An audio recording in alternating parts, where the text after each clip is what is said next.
ജ്യോതിഷ ഹസ്തരേഖ സംബന്ധമായ ഈ എളിയ വീഡിയോയിലേക്ക് എല്ലാവർക്കും സ്വാഗതം. ഇന്ന് പറയാൻ പോകുന്നത് പ്രാക്കുദോഷം. പ്രാക്കുദോഷം എന്ന് പറഞ്ഞാൽ എല്ലാവർക്കും ഉണ്ടാകും. മറ്റൊന്നുമല്ല, നമ്മളിപ്പോൾ ഒരു കാര്യം ചെയ്യുമ്പോൾ വേറൊരാൾ മനസ്സിനെ വേദനിപ്പിച്ചിട്ടുണ്ടെങ്കിൽ അവർ നമ്മളെ ശപിക്കുമ്പം അതൊരു പ്രാക്കുദോഷമാകും. അത് മിക്കവാറും എല്ലാവർക്കും ഉണ്ട്. ഈ പ്രാക്കുദോഷം തന്നെ ഒരാളുടെ ജീവിതം തകർത്ത് കളയാം. കാരണം ചില ശാപങ്ങൾ ചിലർ മനസ്സുകൊണ്ട് അറിഞ്ഞ് അവരുടെ ഭാഗത്തൊരു ന്യായമുണ്ടെങ്കിൽ അത് നമ്മുടെ ജീവിതത്തെ അത് ബാധിക്കാം. കാരണം എല്ലാത്തിനും ഒരു സത്യമുണ്ട്. അപ്പം പ്രാക്കുദോഷങ്ങൾ, ഈ ഒരു കാര്യം രാവിലെ ചെയ്താൽ നിമിഷ നേരം കൊണ്ട് തിരിച്ചു പായും. ആ തിരിച്ചു പോകും വന്ന പോലെ ഭദ്രകാളിയുടെ വിദ്യയാണ്. ഞാൻ പറയുന്ന പല കാര്യങ്ങളും ചെയ്തവർക്കൊക്കെ ജീവിതത്തിൽ അതിൻ്റെ ഗുണങ്ങൾ ഉണ്ടായിട്ടുണ്ട്. ഞാൻ കൈരേഖ പരിശോധിക്കുമ്പോൾ ചില രേഖകൾ കാണുമ്പോൾ ഞാൻ പറയും, നിങ്ങൾ ഇപ്പം സുഹൃത്തുക്കളായിക്കോട്ടെ അയൽപ്പക്കക്കാരായിക്കോട്ടെ വെളിയിലോട്ട് പോകുമ്പോൾ നിങ്ങൾ ആ മറ്റുള്ളവർ ആഹാരമോ വെള്ളമോ ഒക്കെ വാങ്ങിത്തരുന്നത് കഴിവതും ഒഴിവാക്കുക. കഴിക്കുന്നത് എന്ന് വെച്ചാൽ അവരൊന്നും അതിൻ്റെ അകത്തൊന്നും ഇടുമെന്നല്ല. അവരിപ്പം നമ്മളോട് ദേഷ്യമുള്ള ഒരാൾ പുറമേ ചിരിച്ച് പുറമേ സന്തോഷം കാണിച്ച് ഉള്ളിൽ വെറുപ്പോട് കൂടി ഭക്ഷണമോ വെള്ളമോ തന്നു കഴിഞ്ഞാൽ അതിൻ്റെ ആ ചിന്തയാകുന്ന നെഗറ്റീവ് എനർജി നമ്മളെ ബാധിക്കും. അപ്പം ഞാൻ ഈ കൈരേഖ നോക്കുമ്പോൾ ഇത് പറയാറുണ്ട് പലരോടും. അപ്പോൾ അവർക്കൊക്കെ ജീവിതത്തിൽ രക്ഷപ്പെട്ടിട്ടുണ്ട്. ഇന്ന് സ്വന്തമായിട്ട് സ്ഥാപനങ്ങൾ ഇട്ടവരുണ്ട്, വലിയ രീതിയിൽ രക്ഷപ്പെട്ടവരുണ്ട്. ഇങ്ങനെ ഞാൻ പറയുന്ന ഓരോ കാര്യങ്ങളും ജീവിതത്തിൽ ഒരുപാട് ജീവിതങ്ങൾ മാറ്റിയ കാര്യങ്ങളാണ്, നല്ല കാര്യങ്ങളാണ്. ഇന്നത്തെ ഇപ്പോൾ നിങ്ങൾ അയൽപ്പക്കക്കാരായിക്കോട്ടെ സുഹൃത്തുക്കളായിക്കോട്ടെ, വീട്ടിലുള്ളവരുടെ കാര്യമല്ല, വെളിയിലുള്ള അയൽപ്പക്കക്കാരായിക്കോട്ടെ സുഹൃത്തുക്കളായിക്കോട്ടെ, നിങ്ങൾ പോകുമ്പോൾ ഇച്ചിരി വെള്ളമോ അല്ലെ ആഹാരമോ ഭക്ഷണമോ ഒക്കെ മേടിച്ച് തരുവാണെങ്കിൽ വല്ലപ്പോഴും കഴിക്കുന്നതിൽ തെറ്റൊന്നുമില്ല. പക്ഷേ കഴിവതും ഒഴിവാക്കുക. കാരണം എല്ലാവരും ഒരുപോലെ ആയിരിക്കും. നല്ല ആളുകളും കാണും, മോശം ആളുകളും കാണും. അപ്പോൾ സന്തോഷത്തോടെ, ചിലർക്ക് അതീവ വെറുപ്പായിരിക്കും, അവർ സന്തോഷത്തോടെ ചിരിച്ചുകൊണ്ട് ഉള്ളി വെറുപ്പോടെ ഒരു ഭക്ഷണം വെള്ളം തന്നു കഴിഞ്ഞാൽ അവരെ അതിലൊന്നും ഇടുമെന്നല്ല പറഞ്ഞത്, ചിന്തയാകുന്ന നെഗറ്റീവ് എനർജി നമ്മളെ സ്വാധീനിക്കും. അത് മനസ്സിലാക്കണമെന്നുണ്ടെങ്കിൽ നിങ്ങളൊരു 3 മാസം ഇങ്ങനെ ഇപ്പം കൂട്ടുകാരായിക്കോട്ടെ അയൽവക്കക്കാരായിക്കോട്ടെ ബന്ധുക്കാരായിക്കോട്ടെ വീട്ടിൽ നിന്ന് പോയി ഭക്ഷണം കഴിക്കുകയൊക്കെ ചെയ്യുന്നുണ്ടായിരുന്നു, ഒഴിവാക്കി നോക്കുക.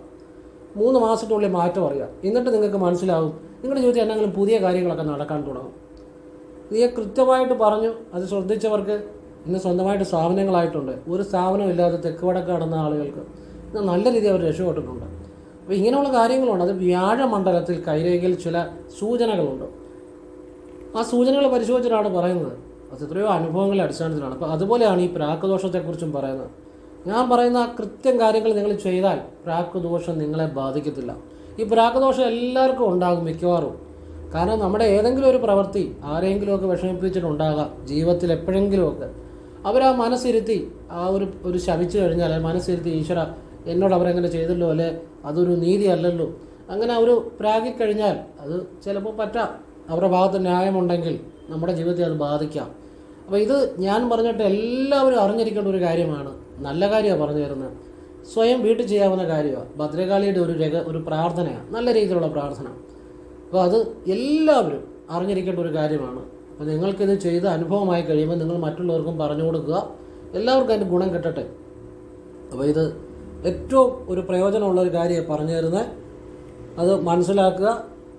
എല്ലാവർക്കും ഒരു തരത്തിലല്ല വേറെ തരത്തിൽ ഏതെങ്കിലും പ്രാക്കുദോഷം കാണുക ആരുടെയെങ്കിലും. അതുകൊണ്ട് അത് ഭദ്രകാളിയമ്മയെ നിങ്ങൾ ഈ രീതിയിൽ വിളിച്ചാൽ നിങ്ങൾ വന്നിട്ടുള്ള എല്ലാ ആ തരത്തിലുള്ള ദോഷങ്ങളും തിരിച്ചു പോകും, തിരിച്ചു പായും. മനസ്സിലായോ? വന്നിടത്തോട്ട് തന്നെ തിരിച്ചു പോകും. അതാണ് ഭദ്രകാളിയമ്മയുടെ ശക്തി. അപ്പോൾ അതെല്ലാവർക്കും പ്രയോജനപ്പെടട്ടെ. ഞാനത് വിശദമായിട്ട് പറയുന്നുണ്ട്. അതിനു മുമ്പ് ഞാനൊരു കാര്യം പറയാം. നേരിട്ട് കൺസൾട്ടിങ് ഇല്ല, വാട്സപ്പ് വഴി മാത്രമേ ഉള്ളൂ. അതും കുറച്ച് വർക്കുകൾ മാത്രമേ എടുക്കുന്നുള്ളൂ. കാരണം എല്ലാ വർക്കുകളും ചെയ്യാൻ പറ്റത്തില്ല. ഹസ്തരേഖ, സംഖ്യാജ്യോതിഷം, ഗ്രഹനില, ഇതാണ് ഞാൻ നോക്കുന്നത്. അപ്പോൾ അത് നോക്കുന്നവരുടെ വിശദമായിട്ട് ഡീറ്റെയിൽ ആയിട്ട് അവർക്ക് ഉയർച്ച ഉണ്ടാകാനുള്ള കാര്യങ്ങളാണ് പറഞ്ഞു കൊടുക്കുന്നത്. പിന്നെ ഭാഗ്യസംഖ്യ, ഭാഗ്യനിറം, എവറിത്തിങ്, ക്ഷേത്രത്തിൽ ചെയ്യേണ്ട വഴിപാടുകൾ, ചെയ്യേണ്ട ദിവസം, ചെയ്യേണ്ട സമയം, ചൊല്ലേണ്ട മന്ത്രങ്ങൾ ചൊല്ലേണ്ട ക്രമം, മന്ത്രങ്ങളുടെ പുറകിലെ രഹസ്യങ്ങൾ, നല്ല മന്ത്രങ്ങൾ, നല്ല പ്രാർത്ഥനകൾ, ശരനൂൽ വിദ്യകൾ, ഇതൊക്കെയാണ് ഞാൻ പറഞ്ഞു കൊടുക്കുന്നത്. അപ്പോൾ ഇതൊക്കെ ആവശ്യമുണ്ടെങ്കിൽ ഇതൊക്കെ നിങ്ങൾക്ക് ആവർത്തിച്ച് ചെയ്യാമെങ്കിൽ ചെയ്യുക. അല്ലാതെ വെറുതെ നോക്കേണ്ടതെന്ന് ഞാൻ പറഞ്ഞിട്ടുണ്ട്. ചെയ്യാമെന്നുണ്ടെങ്കിൽ ഒരു വഴിപാട് ഒരു ദിവസമോ ഒരാഴ്ചയോ അല്ലെങ്കിൽ ഒരു തവണയോ ചെയ്തുകൊണ്ടൊന്നും ബലമാണമെന്നില്ല. ചിലപ്പോൾ ആവർത്തിക്കേണ്ടി വരും. അതിന് താല്പര്യമുണ്ടെങ്കിൽ ചെയ്യുക, അല്ലെ ചെയ്യേണ്ട. നല്ല കാര്യങ്ങളാണ് എല്ലാം പറയുന്നത്. അപ്പം ചെയ്യാനുള്ളൊരു വാട്സപ്പ് ഇടുക, ഫ്രീ ആകുമ്പോൾ റിപ്ലൈ തരും. അത് എപ്പം ചെയ്യാൻ പറ്റുമെന്ന് പറയാൻ പറ്റത്തില്ല. എല്ലാവർക്കും റിപ്ലൈ തരുവാൻ പറ്റുമെന്നും പറയാൻ പറ്റത്തില്ല. ഫ്രീ ആകുമ്പോൾ റിപ്ലൈ തരും, പറ്റുന്ന ആളുകൾക്ക് റിപ്ലൈ തരും. എങ്ങനെയാണ് ചെയ്യുന്നതെന്ന് പറയും, കേട്ടിട്ട് ആവശ്യമുണ്ട് ചെയ്യാതെ ചെയ്യാതിരിക്കാം. ഇതാണ്, നേരിട്ട് വന്ന് നോക്കാൻ പറ്റത്തില്ല. വാട്സപ്പിലെ വർക്കുകൾ തന്നെ സമയത്തിന് തീരുന്നില്ല. ഞാൻ വർഷങ്ങളായിട്ട് ഫ്രീ ആകാറേ ഇല്ല. പിന്നെ ആ ക്രമം അനുസരിച്ച് വർക്കുകൾ തീരുന്നതനുസരിച്ച് കുറച്ച് വർക്ക് എടുക്കും, അങ്ങനെ പോകുന്നത്. അപ്പം നേരിട്ട് വന്നാലും നോക്കാൻ പറ്റത്തില്ല. വാട്സപ്പിലെ വർക്ക് തന്നെ സമയത്ത് കൊടുക്കാൻ പറ്റാത്തതുകൊണ്ടാണ്, ഒന്നും വിചാരിക്കരുത്. ഫോൺ വിളിച്ചാലും കിട്ടത്തില്ല. മിക്കവാറും ഒന്നുകിൽ വർക്ക് അല്ലെങ്കിൽ പ്രാണായാമം, ക്രിയായോഗ, അങ്ങനെ പല കാര്യങ്ങളായിരിക്കും എനിക്കുള്ളത്. അതുകൊണ്ട് ഫോൺ എടുക്കാൻ പറ്റത്തില്ല. അതിനാണ് വാട്സപ്പ് ഓപ്ഷൻ വെച്ചിരിക്കുന്നത്. വാട്സപ്പിൽ ഇടുക, ഫ്രീ ആകുമ്പോൾ ഞാൻ റിപ്ലൈ തരും. എല്ലാവർക്കും അല്ല, പറ്റുന്നവർക്ക്. എല്ലാ മെസ്സേജും നോക്കാൻ പറ്റത്തില്ല, കാരണം എത്രയോ മെസ്സേജുകളാണ് എനിക്ക് വന്നുകൊണ്ടിരിക്കുന്നത്. ഇന്നലെ ഒരു 8-നും 8:30ക്കും ഇടയ്ക്ക് ഞാൻ എല്ലാ വീഡിയോയിലും പറയുന്നുണ്ട് എന്നെ വിളിച്ചാൽ കിട്ടത്തില്ലെന്ന്. അതും എല്ലാ വീഡിയോയിലും പറഞ്ഞിട്ട് 63 മിസ് കോളാണ് കിടന്നത്. 63 മിസ് കോള് വൈകിട്ട് 8-നും 8:30ക്കത്തെ കാര്യമാണ് പറഞ്ഞത്. അപ്പോഴും ഞാൻ എൻ്റേതായ ചില കാര്യങ്ങൾ ചെയ്തുകൊണ്ടിരിക്കുകയായിരുന്നു. വൈകിട്ടാണ് നമ്മുടെ ചില പ്രാണായാമം കാര്യങ്ങളൊക്കെ ഉണ്ട്. അതിൻ്റെ ഇടയ്ക്ക് ഞാൻ മൊബൈലിൽ നോക്കിയപ്പം, ഞാൻ എടുക്കത്തില്ലെന്ന് വീഡിയോ പറയുന്നുണ്ടല്ലോ, എന്നിട്ടും 63 മിസ് കോള് 8 മണിക്കും 8:30ക്കും ഇവിടെ വന്നു. ഒന്ന് ആലോചിച്ച് നോക്കി. ഞാൻ എല്ലാ വീഡിയോയിലും പറഞ്ഞിട്ടും. അപ്പം ഞാൻ അതുകൊണ്ട് പറഞ്ഞു, ഞാൻ വാട്സപ്പ് ഓപ്ഷൻ വെച്ചിട്ടുണ്ട്. നിങ്ങൾക്ക് വാട്സപ്പിൽ എന്തെങ്കിലും പറയാനുള്ള പറയുക. ഫ്രീ ആകുമ്പോൾ തീർച്ചയായിട്ടും എനിക്ക് പറ്റുന്ന കാര്യങ്ങളാണെങ്കിൽ നല്ല കാര്യങ്ങൾ ഞാൻ പറഞ്ഞു തരും. അല്ലെങ്കിൽ നോക്കാനാണെങ്കിൽ അത് ഫ്രീ ആകുമ്പോൾ നോക്കുന്ന സമയത്ത് നിങ്ങൾക്ക് ഞാൻ റിപ്ലൈ തരും.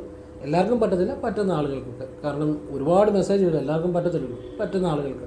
അതിനാണ് വാട്സപ്പിൽ ആ ഓപ്ഷൻ വെച്ചിരിക്കുന്നത്. അപ്പോൾ എല്ലാവരെയും ഈശ്വരൻ അനുഗ്രഹിക്കട്ടെ. ഇനിയും വിഷയത്തിലേക്ക് വരികയാണ്. അതിനു മുമ്പ് 1 മിനിറ്റ് ഒരു കാര്യം കൂടെ പറഞ്ഞിട്ട് ആ ഭദ്രകാളിയുടെ രഹസ്യവിദ്യ പറഞ്ഞുതരാം. കാരണം എനിക്ക് വളരെ സന്തോഷമുണ്ട്. ഒരാൾ ഇന്ന് വാട്സപ്പിൽ മെസ്സേജ് ചെയ്തിരിക്കുന്നത് അദ്ദേഹത്തിന് ഇന്നലത്തെ 1 ലക്ഷം രൂപയുടെ കുറി അടിച്ചു എന്നുള്ളതാണ്. വളരെ സന്തോഷം. അദ്ദേഹത്തിന് ലോണ്, കടം ഒക്കെ ഉണ്ടായിരുന്ന എല്ലാം കുറേശ്ശെ വീട്ടിൽ വരുന്നു. സാമ്പത്തികം അദ്ദേഹത്തിന് ഉണ്ടായിക്കൊണ്ടിരിക്കുന്നുണ്ട്. സാമ്പത്തികമായിട്ട് അദ്ദേഹം രക്ഷപ്പെട്ടുകൊണ്ടിരിക്കുന്നു. വളരെ സന്തോഷം. അദ്ദേഹം ചെയ്യുന്ന കാര്യങ്ങളിലൂടെ പറഞ്ഞിട്ടുണ്ട്. ഞാൻ തന്നെ പറഞ്ഞ കാര്യങ്ങൾ ഏതൊക്കെയാണ് അദ്ദേഹം ചെയ്യുന്നതെന്ന് എന്നോട് ഇങ്ങോട്ട് പറഞ്ഞിട്ടുണ്ട്. അത് നിങ്ങൾക്ക് വേണ്ടിയാണ്. ഞാൻ അദ്ദേഹത്തോട് പറഞ്ഞു, താങ്കൾ ഏതൊക്കെ കാര്യം ചെയ്തപ്പോഴാണ് താങ്കൾക്ക് സാമ്പത്തിക ഉന്നതി ഉണ്ടായത്? അത് ഞാൻ തന്നെ ഒരുപാട് കാര്യങ്ങൾ പറഞ്ഞിട്ടുണ്ടല്ലോ. അത് താങ്കൾ ഏതാണ് ചെയ്തത്? അത് പറയുകയാണെങ്കിൽ നമുക്ക് എല്ലാവർക്കും കൂടെ പറഞ്ഞു കൊടുക്കാം, ഒരുപാട് ആളുകൾക്ക് ഗുണം കിട്ടട്ടെ. അപ്പോൾ അദ്ദേഹം ചെയ്ത കാര്യങ്ങളാണ് എനിക്ക് വാട്സപ്പിൽ റിപ്ലൈ ഇട്ടിരിക്കുന്നത്. അത് ഞാൻ നിങ്ങൾക്ക് പറഞ്ഞുതരാം, നിങ്ങൾക്ക് ഉപകാരപ്പെടും. അദ്ദേഹം ആദ്യമൊക്കെ ഈ ഇടത് സൈഡ് ചേർന്ന് എഴുന്നേറ്റുകൊണ്ടിരുന്നത് കിടക്കപ്പായെന്ന്. അത് ഞാൻ എൻ്റെ വീഡിയോ കണ്ട് ആ കാര്യങ്ങൾ പറഞ്ഞപ്പോൾ തൊട്ട് വലത് സൈഡ് ആക്കി. പിന്നെ അദ്ദേഹം കിടക്കപ്പായി ഇരുന്നുകൊണ്ട് തന്നെ വടക്കോട്ട് തിരിഞ്ഞിരുന്ന് ഞാൻ വീഡിയോയിൽ പറഞ്ഞ ശേഷം സർവമംഗളമംഗല്യേ ഒക്കെ ജപിക്കാൻ തുടങ്ങി. മഹാലക്ഷ്മിയുടെ മന്ത്രം, ശിവൻ്റെ മന്ത്രം, കൃഷ്ണൻ്റെ ഒക്കെ ജപിക്കാൻ തുടങ്ങി. പിന്നെ അദ്ദേഹം എപ്പോഴും ടോയ്ലറ്റിലും കുളിമുറിയിലും ബാത്റൂമിലും ഒക്കെ കയറുമ്പം ഇടതുകാല് വെച്ച് കയറും, വലതുകാല് വെച്ച് ഇറങ്ങും. അത് എപ്പോഴും ശ്രദ്ധിച്ച് ചെയ്യണമെന്ന് ഞാൻ വീഡിയോ പലപ്പോഴും പറഞ്ഞിട്ടുണ്ട്. അത് എപ്പോഴും അദ്ദേഹം ശ്രദ്ധിച്ചാണ് ചെയ്യുന്നത്. ഇടതുകാല് വെച്ച് കയറും, വലതുകാല് വെച്ച് ഇറങ്ങും. ഈ ഒരൊറ്റ കാര്യം ശ്രദ്ധിച്ചാൽ തന്നെ സാമ്പത്തികം ഉണ്ടാകുമെന്ന് ഞാൻ എത്രയോ വീഡിയോകളിൽ പറഞ്ഞിട്ടുണ്ട്. അദ്ദേഹം അത് കൃത്യമായിട്ട് പാലിക്കുന്നുണ്ടെന്ന് പറഞ്ഞു എപ്പോഴും. പിന്നെ എല്ലാ മലയാള മാസം 1-ാം തീയതി 1 രൂപ നാണയം കൊണ്ടുള്ള ഒരു വിദ്യയുണ്ട്. അത് ഞാൻ എൻ്റെ വീഡിയോയിൽ പറഞ്ഞിട്ടുണ്ട്. ആ 1 രൂപ നാണയം കൊണ്ടുള്ള ഒരു വീഡിയോ ചെയ്ത ഒരാൾക്ക് അന്ന് 10 ലക്ഷം രൂപ ലോട്ടറി അടിച്ച കാര്യം വീഡിയോ ഞാൻ പറഞ്ഞിട്ടുണ്ട്. അത് എല്ലാവർക്കും ലോട്ടറി അടിക്കുമെന്നല്ല, ലോട്ടറി വല്ലപ്പോഴും എടുക്കണം, എപ്പോഴും എടുക്കണമെന്ന് ഞാൻ പറയത്തുമില്ല. ഞാൻ അതിനൊന്ന് പ്രോത്സാഹിപ്പിക്കുന്ന ആളല്ല. വല്ലപ്പോഴും എടുക്കുന്നതിൽ തെറ്റില്ല, ഒരു അഡിക്ഷൻ ആകരുത്, വല്ലപ്പോഴും എടുക്കാം. ഏത് വിധേനയും ഒരു ജീവിക്കാനുള്ള മാർഗം ഭഗവാൻ തരും എന്നുള്ളതാണ്. അത് നിങ്ങളുടെ ജോലിയിൽ തന്നെ ഉയർച്ച ഉണ്ടാകും. അപ്പോൾ 1 രൂപ നാണയം കൊണ്ടുള്ള മലയാള മാസം 1-ാം തീയതി ചെയ്യുന്ന വിദ്യ അദ്ദേഹം ചെയ്തു. പിന്നെ നെല്ല് കൊണ്ട് ചെയ്യുന്ന ഒരു വിദ്യ ഞാൻ പറഞ്ഞായിരുന്നു, അത് അദ്ദേഹം ചെയ്തു. പിന്നെ അദ്ദേഹം കറുത്തവാവ് കഴിഞ്ഞ് വരുന്ന ചൊവ്വാഴ്ച അടുത്തുള്ള ഭദ്രകാളി ക്ഷേത്രത്തിൽ ഭഗവതി സേവ നടത്തി. അതൊക്കെ എത്രയോ വീഡിയോയിൽ പറഞ്ഞിട്ടുള്ളതാണ്. അപ്പം ഇത്രയും കാര്യങ്ങളാണ്. പിന്നെ ഞാൻ വീഡിയോയിൽ പലപ്പോഴും ആവർത്തിക്കാറുണ്ട്, മഹാദേവന് വൈകുന്നപാട് നെയ്വിളക്ക് തെളിയിച്ച് പ്രാർത്ഥിച്ച സാമ്പത്തികം വരുമെന്ന്. അത് കൃത്യമായിട്ട് ചെയ്യുന്നുണ്ടെന്ന് പറഞ്ഞു. ഇത്രയും കാര്യങ്ങളാണ് അദ്ദേഹം ചെയ്യുന്നതെന്ന് പറഞ്ഞു. ഇതൊക്കെ നിങ്ങൾക്കും പ്രയോജനം ഉണ്ടാകും, അതിനുവേണ്ടിയാണ് പറയുന്നത്. അദ്ദേഹത്തിന് ഇടയ്ക്ക് 5000 ലോട്ടറി അടിച്ചു, 2000 ലോട്ടറി അടിച്ചു, ഇന്നലെ 1 ലക്ഷം രൂപയുടെ കുറി അടിച്ചു എന്നൊക്കെ അദ്ദേഹം തന്നെ എഴുതിയിട്ടിട്ടുണ്ട്. അത് മാത്രമല്ല, തൊഴിലിൽ ഉയർച്ച ഉണ്ടായ സാമ്പത്തിക അഭിവൃദ്ധി, അതായത് കടവും ലോണും ഒക്കെ അദ്ദേഹത്തിന് വീട്ടാൻ പറ്റുന്നുണ്ട്, അതിന് ഭഗവാൻ അതിനുള്ള ഒരു അനുഗ്രഹം കൊടുക്കുന്നുണ്ട് എന്നൊക്കെ മെസ്സേജ് എഴുതിയിട്ടു. എനിക്ക് നന്ദി പറഞ്ഞുകൊണ്ട്. അപ്പോൾ അത് വളരെ സന്തോഷം. എനിക്കൊരു 1000 അവാർഡ് കിട്ടുന്നതിനെക്കാട്ടി സന്തോഷമാണ് ഇദ്ദേഹത്തിന് ഒരൊറ്റ സന്തോഷം.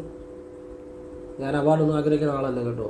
ഞാൻ ആ ശിവവിദ്യ അല്ലെ ആ ക്രിയായോഗം ആ ഈശ്വരനെ തന്നെ ചിന്തിച്ച് പോകുന്നത്. അതിനോടൊന്നും എനിക്ക് ആഗ്രഹമില്ല. ഞാൻ ഒരു ഉദാഹരണം പറഞ്ഞു. അതിനെക്കാട്ടി സന്തോഷമാണ് ഒരൊറ്റ ഇദ്ദേഹത്തിനൊരു ജീവിതം മാറിയ സന്തോഷം. പിന്നെ വേറൊരാൾ വാട്സപ്പിൽ മെസ്സേജ് ചെയ്തിട്ടുണ്ട്, പാസ്വേഡ് ഈ കമ്പ്യൂട്ടർ മൊബൈലിലൊക്കെ പ്രത്യേക രീതിയിൽ സെറ്റ് ചെയ്താൽ നല്ലതെന്നും പറഞ്ഞ് ഞാൻ പല വീഡിയോയിലും പറഞ്ഞിട്ടുണ്ട്. അല്ലാതെ ചിലർക്ക് നോക്കി പറഞ്ഞു കൊടുത്തിട്ടുണ്ട്. അവർ ആ പാസ്വേഡ് പറഞ്ഞ രീതിയിൽ സെറ്റ് ചെയ്തിട്ട് ജീവിതത്തിൽ ഒരുപാട് ഗുണങ്ങളുണ്ടായി എന്ന് അവർ എഴുതി വാട്സപ്പ് ഇട്ടിട്ടുണ്ട്. നന്ദി പറഞ്ഞു, വളരെ സന്തോഷം. പിന്നെ വേറൊരാൾ കർപ്പൂരം കൊണ്ടുള്ള വിദ്യ ചെയ്ത്, അത് വീഡിയോയിലൊക്കെ ഞാൻ പറഞ്ഞിട്ടുണ്ട്, കർപ്പൂരം കൊണ്ടുള്ള വിദ്യ ചെയ്ത് കിട്ടാനുള്ള പണം കിട്ടി, വളരെ നന്ദി എന്നും പറഞ്ഞ് വാട്സപ്പ് ഇട്ടിട്ടുണ്ട്. എല്ലാവരും ഈശ്വരൻ അനുഗ്രഹിക്കട്ടെ. എല്ലാവരും സന്തോഷം. ഇത് വളരെ സന്തോഷം. ആ സന്തോഷം എല്ലാവരുമായിട്ട് പങ്കുവെച്ചതേ ഉള്ളൂ. പിന്നെ വേറൊരാൾ വാട്സപ്പിൽ മെസ്സേജ് ചെയ്തു, ശിവാനുഭവം, ഞാൻ ഒരു ശിവയോഗ ചെയ്താൽ ഭഗവാന്റെ അനുഭവം ഉണ്ടാകുമെന്ന്. അത് ചെയ്ത് അവർക്ക് ആ ഒരു ഭഗവാന്റെ ഒരു അനുഭവം ഉണ്ടായി. അതിന് നന്ദി പറഞ്ഞുകൊണ്ട് എല്ലാവർക്കും ഭഗവാന്റെ അനുഗ്രഹം, എല്ലാവർക്കും നന്മ ഉണ്ടാകട്ടെ. സന്തോഷം ഷെയർ ചെയ്തതേ ഉള്ളൂ. പിന്നെ ഈ ആളുകൾക്ക് പ്രയോജനം ചെയ്ത കാര്യങ്ങൾ നിങ്ങൾക്കും പ്രയോജനം ചെയ്യും, അതിനുവേണ്ടി പറഞ്ഞതേ ഉള്ളൂ. ഇനി വിഷയത്തിലേക്ക് വരാം. ശിവോഹം. രാവിലെ നിങ്ങൾ കുളി കഴിഞ്ഞ് കുളിമുറിയിൽ നിന്ന് നിങ്ങൾ ചൊല്ലുന്ന പ്രാർത്ഥനകളെല്ലാം ചൊല്ലിക്കഴിഞ്ഞ് നിങ്ങളുടെ ഇടത് കാല് മുന്നോട്ട് വെച്ച് ഇടത് കൈ നെഞ്ചോട് ചേർത്തുകൊണ്ട് ഇങ്ങനെ വെച്ച് ഓം കാളി കാളി മഹാകാളി ഭദ്രകാളി നമസ്തുതേ കുലം ച കുലധർമ്മം ച മാം ച പാലയ പാലയ. വളരെ എളുപ്പമുള്ളൊരു സ്തുതിയാണ്. ഇത് ഗൂഗിളിൽ സെർച്ച് ചെയ്ത് നോക്കിയാലും കിട്ടും. ഞാൻ എഴുതിയിടേണ്ട കാര്യമില്ലല്ലോ, ഒന്നുകൂടെ ചെല്ലാം. അപ്പോൾ നിങ്ങൾക്ക് കേട്ട് മനസ്സിലാക്കാവുന്നതേ ഉള്ളൂ. ഓം കാളി കാളി മഹാകാളി ഭദ്രകാളി നമസ്തുതേ കുലം ച കുലധർമ്മം ച മാം ച പാലയ പാലയ. വളരെ എഴുതിയെടുക്കുക എന്നുള്ളതേ ഉള്ളൂ. ഇത് മിക്കവാറും എല്ലാവർക്കും അറിയാവുന്നതാണ്. ഈ സ്തുതി എങ്ങനെ ജപിക്കണം? ഇടതുകാല് മുന്നോട്ട് വെച്ച് ഇടത് കൈ നെഞ്ചോട് തന്നെ ഇങ്ങനെ വെച്ച് കുളി കഴിഞ്ഞ ഉടനെ കുളിമുറിയിൽ നിന്ന് തല തോർത്തി കഴിഞ്ഞ് ഇത് ജപിക്കുക. അവിടെയാണ് രഹസ്യം കിടക്കുന്നത്. 1 രൂപ നാണയം ഞാൻ പറഞ്ഞ രീതിയിൽ സമർപ്പിച്ചവർക്കൊക്കെ സാമ്പത്തികമായിട്ട് ഒരുപാട് അഭിവൃദ്ധി ഉണ്ടായിട്ടുണ്ട്. ആ രീതിയിലാണ് കാര്യം. അല്ലാതെ 1 രൂപ നാണയം കൊണ്ട് കിട്ടുന്ന കാര്യമില്ല. എങ്ങനെ ചെയ്യണം, അതിലാണ് കാര്യം. അതാണ് അറിയേണ്ടത്. അപ്പോൾ ഇപ്പോൾ 1 രൂപ നാണയത്തിൻ്റെ കാര്യമല്ല പറയുന്നത്, ഇപ്പം പറയുന്നത് ഈ ഭദ്രകാളി വിദ്യയാണ്. അപ്പം ഇങ്ങനെ ഈ സ്തുതി ഒരു 3 തവണ ജപിച്ച ശേഷം ഞാനീ പറയുന്ന രീതിയിൽ ഭദ്രകാളിയെ വിളിക്കണം. ഇടത് കൈ മുന്നോട്ട് വെച്ച് ഇടത് കൈ നെഞ്ചോട് ചേർത്ത് തന്നെ ഇങ്ങനെ വെച്ച് വലത് കൈ സാധാരണ പോലെ താഴെ ഇടാം. വലത് കൈ ഇങ്ങനെ വെക്കണം, വലത് കൈ ഇങ്ങനെ വെക്കണ്ട, ഇടത് കൈ ഇങ്ങനെ വെച്ച് ഇടതുകാല് മുന്നോട്ട് വെച്ച് ഈ 3 തവണ ഇത് ജപിച്ച ശേഷം ഭദ്രകാളി അമ്മയോട് ഇങ്ങനെ പ്രാർത്ഥിക്കുക. അമ്മേ ഭദ്രകാളി, അവിടുന്ന് സർവശക്തയാണ്, സർവശക്തി സ്വരൂപിണിയാണ്, പ്രകൃതിയാണ്. അമ്മയ്ക്കെതിരില്ല. എന്ത് കാര്യവും അമ്മ വിചാരിച്ചാൽ സാധിക്കുമെന്ന് എനിക്ക് ഉറപ്പുണ്ട്. അമ്മയിൽ എനിക്ക് ഉറച്ച വിശ്വാസമുണ്ട്. മാത്രമല്ല എനിക്കൊരു കാര്യവും അറിയാം. അമ്മയെ ഉറച്ച് വിശ്വസിക്കുന്ന, അമ്മയുടെ ദാസനായി സങ്കല്പിച്ച അമ്മയെ പൂർണ്ണ ഭക്തിയോടെയും വിശ്വാസത്തോടെ ഉറച്ചു വിളിക്കുന്ന ഭക്തനെ അമ്മ ഉപേക്ഷിക്കത്തില്ല എന്നും എനിക്കറിയാം. അമ്മയെ എനിക്ക് ഉറച്ച വിശ്വാസമുണ്ട്. അമ്മയുടെ ദാസൻ ആയിട്ട് തന്നെ പൂർണ്ണ ഭക്തിയോടെ പൂർണ്ണ ബഹുമാനത്തോടെ അമ്മയുടെ ദാസനായിട്ട് തന്നെ ഞാൻ അമ്മയോട് അപേക്ഷിക്കുന്നു. അമ്മേ ഭദ്രകാളിയമ്മേ, അങ്ങനെ തന്നെ വിളിക്കണം, ഭദ്രകാളിയമ്മേ. എനിക്കെതിരെ വന്നിട്ടുള്ള എല്ലാവിധ ദോഷങ്ങളും, ശാപദോഷങ്ങളും, പ്രാക്കുദോഷങ്ങളും, സർവ്വദോഷങ്ങളും അവിടുത്തെ സംരക്ഷണം എനിക്കുള്ളതിനാൽ അതെല്ലാം വന്നിടത്തോട്ട് തന്നെ തിരിച്ചു പോകട്ടെ എന്ന് അവിടുത്തെ സങ്കല്പിച്ച് ഞാൻ ഉറച്ച മനസ്സോടെ പറയുന്നു. അതങ്ങനെ ആയിത്തീരട്ടെ. എനിക്കെതിരെ വന്നിട്ടുള്ള എല്ലാ ശാപദോഷങ്ങളും, ദൃഷ്ടിദോഷങ്ങളും, എല്ലാ ദോഷങ്ങളും അവിടുത്തെ പൂർണ്ണമായി പാദങ്ങളെ തൊട്ടുകൊണ്ട് സങ്കല്പിച്ചുകൊണ്ട് ഞാൻ പറയുന്നു. അതെല്ലാം തിരിച്ചു പോകട്ടെ. അവിടുത്തെ ശക്തിയിൽ പൂർണ്ണമായി ഞാൻ ഉറപ്പിച്ച് പറയുന്നു, എല്ലാം തിരിച്ചു പോകട്ടെ. എൻ്റെ ദോഷങ്ങളെല്ലാം വന്നിടത്തോട്ട് തിരിച്ചു പോകട്ടെ എന്ന് പറഞ്ഞ് ഭദ്രകാളി അമ്മയുടെ ഒന്നുകൂടി ഓം കാളി കാളി മഹാകാളി ഭദ്രകാളി നമസ്തുതേ കുലം ച കുലധർമ്മം ച മാം ച പാലേ പാലേ അമ്മേ ഭദ്രകാളി അമ്മേ ശരണം എന്ന് പറഞ്ഞ് ഒന്ന് അല്പം വെള്ളം എടുത്ത് കൈ രണ്ടും കൂട്ടി തിരുമിച്ച് വലതുകാല് വെച്ച് ഇറങ്ങുക. ഈ വിദ്യ ചെയ്യുന്നതിന് മുമ്പും അല്പം വെള്ളം ഉള്ളം കയ്യിൽ വലതു കയ്യിൽ എടുത്ത് ഒന്ന് കൂട്ടി തിരുമിയിട്ടാണ് വിദ്യ ചെയ്യാൻ. കൃത്യം ഭദ്രകാളി അമ്മയെ മനസ്സ് ചെന്ന് ഭക്തിയോടുകൂടി അമ്മയുടെ ദാസനായിട്ട് സങ്കല്പിച്ച് പൂർണ്ണ വിശ്വാസത്തോടെ ചെയ്താൽ പിന്നെ ഇത് ഈ വിളിച്ചു ചൊല്ലി പ്രാർത്ഥന കഴിഞ്ഞ് പിന്നെ ഈ കാര്യത്തെക്കുറിച്ച് ചിന്തിക്കരുത്. പിന്നെ ഇതിനെക്കുറിച്ച് ചിന്തിക്കുകയോ ചെയ്യരുത്. നമ്മൾ അല്പം വെള്ളം ഉള്ളം കയ്യിൽ വലത് കയ്യിൽ ഇറ്റിച്ച് കൂട്ടി തിരുമിയിട്ട് വലതുകാല് വെച്ചിറങ്ങുന്നു. പിന്നെ കയറുമ്പോൾ ഇടതുകാല് വെച്ച് കാരണം കയറാം. കുളിമുറിയിലേക്ക് കയറുമ്പോൾ ഇടതുകാല് വെച്ച് കാരണം ഇറങ്ങുമ്പോൾ വലതുകാല് വെച്ചിറങ്ങണം. പ്രത്യേകം ശ്രദ്ധിച്ചോണം. ഇത് പ്രാർത്ഥന ചൊല്ലിക്കഴിഞ്ഞാൽ പിന്നെ ഇതിനെക്കുറിച്ച് ചിന്തിക്കുക ചെയ്ത് മറന്നേക്കണം. ചിന്തിച്ചാൽ സംശയമുള്ളതുകൊണ്ട് ആ സംശയമുണ്ടെങ്കിൽ ബലം കാണത്തില്ല, വെറുതെ സമയം കളയാന്നുള്ളൂ. അപ്പം അത് പിന്നെ ആ കാര്യം അങ്ങ് മറന്നേക്കണം. അമ്മയെ സമർപ്പിച്ചു, അത്രയേ ഉള്ളൂ. എല്ലാ ദോഷങ്ങളും അമ്മ നോക്കിക്കോളും. ഇത് നിത്യേന ഇങ്ങനെ ചെയ്തു പോയാൽ ഇതോടൊപ്പം നിങ്ങൾ വെള്ളിയാഴ്ച ഭദ്രകാളി ക്ഷേത്രത്തിൽ പോയി അമ്മയ്ക്ക് കടുംബായുസവും ചെമ്പരത്തി മാലയും സമർപ്പിക്കണം. കുളമുള്ള ഭദ്രകാളി ക്ഷേത്രമാണെങ്കിൽ മലരുകൊണ്ട് മീനൂട്ടൂടെ നടത്തണം. കുളി കഴിഞ്ഞ് ഉടൻ പോയി 10 മിനിറ്റിനുള്ളിൽ പോയി നിങ്ങളത് ചെയ്യണം. ഇനിയിപ്പോൾ 10 മിനിറ്റ് താമസിച്ചാൽ നിങ്ങൾക്ക് ചെല്ലാൻ പറ്റുന്നതെങ്കിൽ ആ ക്ഷേത്രത്തിലേക്ക് പ്രവേശിക്കുന്നതിന് അമ്മയുടെ ശ്രീകോവിലിന് മുന്നിലേക്ക് പ്രവേശിക്കുന്നതിന് മുമ്പേ പൈപ്പിലോ കുളത്തിലോ, പൈപ്പിലാണെങ്കിലും കൈയും കാലും മുഖം നനച്ചിട്ട് വേണം പ്രവേശിക്കാൻ. ഈ രീതിയിൽ ചെയ്യണം. അതാണ് ബലമാകുന്നത്. ഒരു ദോഷവും ഏക്കത്തില്ല, ഒരു ശത്രുദോഷവും ഏക്കത്തില്ല, ശാപദോഷവും ഏക്കത്തില്ല. ഞാൻ ഈ വിദ്യ പണ്ടൊരാൾക്ക് പറഞ്ഞു കൊടുത്തായിരുന്നു. അവരുടെ പലപ്പോഴും ഞാൻ പറഞ്ഞിട്ടുണ്ടത് സ്ഥിരം കാണുന്നവർക്ക് അറിയാം. ആധാരം എഴുതാൻ പോകാൻ കുറേ പേര് തടസ്സപ്പെടുത്തും, ഇത് പ്രശ്നം ഉണ്ടാക്കും. ഇപ്പോൾ ഈ വിദ്യ അവർ വീട്ടിൽ നിന്നും ചെയ്തിട്ട് പോയി, പിന്നെ അവിടെ ചെന്നു അവർ ചെയ്തെന്നാണ് പറയുന്നത്. ഒരു 7 അയൽപ്പക്കത്ത് ആരും തടസ്സം ഉണ്ടാക്കാൻ വന്നില്ല, സുഖമായിട്ട് ആധാരം എഴുതാനും നടന്നു എന്ന് അനുഭവം ഞാൻ പറഞ്ഞിട്ടുണ്ട്. കുറേ വർഷങ്ങളായ കാര്യമാണ്. അങ്ങനെ പലരും പല കാര്യങ്ങളും നേടിയെടുത്തിട്ടുണ്ട്. പക്ഷേ വിശ്വാസം വേണം, പറഞ്ഞ രീതിയിൽ ചെയ്യണം. നിങ്ങൾക്ക് ഇഷ്ടമുള്ള രീതിയിൽ ചെയ്താലും ഒരു കാര്യമില്ല. ഞാൻ എങ്ങനെ പറഞ്ഞു അതേ രീതിയിൽ, അതേ വിശ്വാസത്തോടെ, അതേ സമർപ്പണത്തോടെ, അതേ ഭക്തിയോടെ ഭദ്രകാളിയോട് എപ്പോഴും ദാസനായിട്ട് വിനീതനായിട്ട് അപേക്ഷിക്കുകയേ ചെയ്യാവുള്ളൂ. ആജ്ഞാപിക്കരുത്. ആജ്ഞാപിച്ചാൽ പോയി അവൻ്റെ കാര്യം പിന്നെ ഒന്നും കേൾക്കത്തില്ല അമ്മ. അത് എത്ര വലിയ മാന്ത്രികനാണേലും അമ്മയോട് ആജ്ഞാപിക്കാൻ തുടങ്ങിയ അമ്മ എപ്പോഴെങ്കിലും അവനോട് പണിയും കൊടുത്ത് ഇട്ടേച്ച് പോകും. അമ്മയുടെ ഒരു രഹസ്യമാണ്. എപ്പോഴും അമ്മയുടെ മുന്നിൽ ദാസനായിട്ട് നിൽക്കാവുള്ളൂ. അത് ഭദ്രകാളി രഹസ്യത്തിൽ ഞാൻ ഭദ്രകാളി രഹസ്യങ്ങൾ ഒരുപാട് പറഞ്ഞിട്ടുണ്ട്. ഭദ്രകാളി രഹസ്യം അമ്മയുടെ മുന്നിൽ ദാസനായിട്ട് നിൽക്കാവുള്ളൂ. അമ്മയ്ക്ക് എതിരില്ല, എല്ലാത്തിനും അപ്പുറമാണ് അമ്മ. ഈ യോഗയിലാണേലും നമ്മൾ എല്ലാം മറന്നിരിക്കണമെന്നുണ്ടെങ്കിൽ, ആ ഒരു ലയിച്ചിരിക്കണമെന്നുണ്ടെങ്കിൽ ഭദ്രകാളിയുടെ അനുഗ്രഹം വേണം. ഭദ്രകാളി ജ്ഞാനത്തിൻ്റെ ദേവത എല്ലാമാണ് ഭദ്രകാളി. ഭദ്രകാളിയെക്കുറിച്ച് ഒരുപാട് രഹസ്യങ്ങളുണ്ട്. അപ്പം അത് ഞാൻ വീഡിയോ പറഞ്ഞിട്ടുണ്ട്. ആവശ്യമുള്ളവർ പുറകോട്ട് പോയി കാണുക. ഈ ഭദ്രകാളി അമ്മയെ നിങ്ങൾ ദാസനായിട്ട് തന്നെ പ്രാർത്ഥിക്കണം. അത് ബലമുണ്ടാവും, വിശ്വസിച്ച്. പിന്നെ അതേക്കുറിച്ച് ചിന്തിക്കരുത്. പ്രാർത്ഥിച്ചു കഴിഞ്ഞ് മനസ്സിലാവും. ഇത് ചെയ്യുന്നതിന് മുമ്പും വലതുകൈയുടെ അല്പം വെള്ളം തൊട്ട് കൂട്ടി തിരുമിയിട്ട് വേണം വിദ്യ ചെയ്യാൻ. ചെയ്ത് കഴിഞ്ഞ് വലതുകൈയുടെ ഉള്ളകൈയിൽ അല്പം വെള്ളം തൊട്ട് കൂട്ടി തിരുമിയിട്ട് വലതുകൈയിൽ വെച്ചിറങ്ങുക. പിന്നെ ചിന്തിക്കുക വേണ്ട അതേക്കുറിച്ച്. ഇതെല്ലാ ദിവസവും രാവിലെ ചെയ്യുക. ഇതിനപ്പുറത്തൊരു സംഭവം ഇല്ല. ഇത് ആരും പറഞ്ഞു തരാൻ പറ്റത്തില്ല. അതുകൊണ്ടാണ് ഒന്നാമത്തെ കാര്യം പറഞ്ഞു തരണേ. ഇതുപോലുള്ള വിദ്യകൾ അറിയാമെന്ന് പറഞ്ഞാൽ അത് വലിയ ഒരു ഈശ്വരാനുഗ്രഹവും, അത് തപസ്സികളായ അല്ലെങ്കിൽ ഈ ഞാൻ സമാധി സ്ഥലങ്ങൾ അവിടെയൊക്കെ ദർശനം നടത്തുന്നതാണ്. അപ്പോൾ നമുക്ക് പല ഇതിൽ നിന്ന് കിട്ടുന്നതാണ്. പിന്നെ ആ ശിവൻ്റെ അനുഗ്രഹം കൊണ്ടും കിട്ടുന്ന, അല്ലെ ഭദ്രകാളിയമ്മയുടെ അനുഗ്രഹം കൊണ്ടും കിട്ടുന്ന ചില ജ്ഞാനങ്ങളായി പറഞ്ഞു തരുന്നത്. ഇത് വേറെ ആരും ഒരിക്കലും ഒരിടത്തും ഇതുപോലെ പറഞ്ഞു തരത്തില്ല. എവിടെ വേണമെങ്കിലും നോക്കിക്കോ. അപ്പോൾ ഇത് നിങ്ങൾ പ്രയോജനപ്പെടുത്തുക. ഞാൻ പറയുന്ന കാര്യങ്ങൾ അത് എല്ലാവർക്കും അതുപോലെ ജീവിതത്തിൽ ഒരുപാട് ഗുണമുണ്ടായിട്ടുള്ള ഇപ്പം തന്നെ അനുഭവങ്ങൾ പറഞ്ഞല്ലേ, എത്രയോ അനുഭവങ്ങൾ. അപ്പോൾ ഇത് ചെയ്യുക. ദിവസവും രാവിലെ മാത്രം ചെയ്യുക കേട്ടോ. രാവിലെ മാത്രമേ ചെയ്യുള്ളൂ, വൈകിട്ട് ചെയ്യേണ്ട. അപ്പോൾ ഇത് നിങ്ങൾക്കെല്ലാം പ്രയോജനം ചെയ്യട്ടെ. ഇതെല്ലാവർക്കും അറിഞ്ഞിരിക്കേണ്ട ഒരു കാര്യമാണ്. കാരണം മനുഷ്യനാണോ നമ്മളെ ആർക്കെങ്കിലും പ്രാക്ക് കിട്ടാത്തവരില്ല. ഈ പ്രാകുക, ശപിക്കുക, ഇങ്ങനെയുള്ള സംഭവത്തിനൊക്കെ ശക്തിയുണ്ട് കേട്ടോ. അത് അനുഭവിക്കുന്നവർക്കേ അറിയത്തുള്ളൂ. കാരണം മനസ്സ് നൊന്ത് പ്രാഗിയാൽ അത് ഫലിക്കും. നിങ്ങളുടെ പ്രാകുന്നവരുടെ ഭാഗത്ത് ന്യായമുണ്ടെങ്കിൽ, സത്യമുണ്ടെങ്കിൽ. അപ്പം നമ്മൾക്ക് ഭദ്രകാളി അമ്മയ്ക്കൊരു രഹസ്യമുണ്ട്. അമ്മയെ പൂർണ്ണമായിട്ടും ആശ്രയിച്ച അമ്മ ആ ഭക്തനെ എന്താണേലും ഉപേക്ഷിക്കത്തില്ല. അങ്ങനെ ഒരു സംഭവമുണ്ട്.